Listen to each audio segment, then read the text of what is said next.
La méduse qui est au centre du tableau, du coup on la voit bien. Non.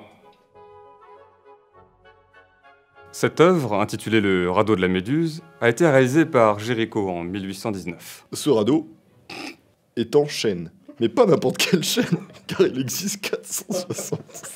C'est vrai. C'est vrai. La particularité de ce chêne, il me semble, c'est que, malheureusement, il ne flottait pas. C'était un peu dommage lors de la construction de ne pas y avoir pensé avant. Voilà ce que ça a donné. Comme vous en doutez, sous le radeau il y avait des flotteurs. Et malheureusement, ils ont brisé les chaînes, hein, sans mauvais jeu de mots, car le bateau a coulé que entre les bouts de bois.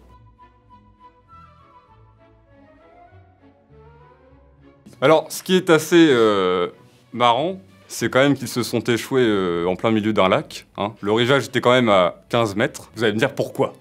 Bah dites-le moi. Pourquoi? Bon, merci. Je n'en sais rien. Tu m'en as parlé tout à l'heure à la pause café.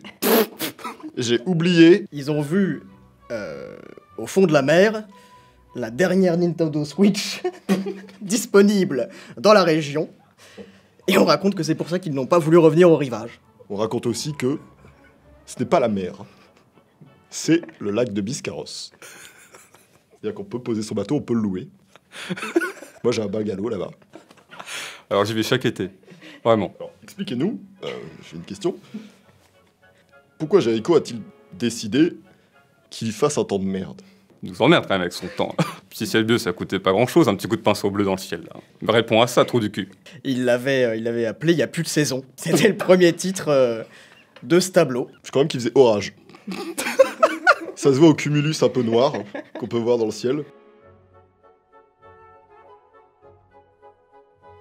Si nous regardons de plus près, on observe qu'il y a lui. On observe qu'il a quand même un énorme trou dans le ventre, ce qui ne doit pas être très agréable dans tous les cas. Ah, Et que la plupart de ces gens sont nus. et se touche. Regarde. Voilà.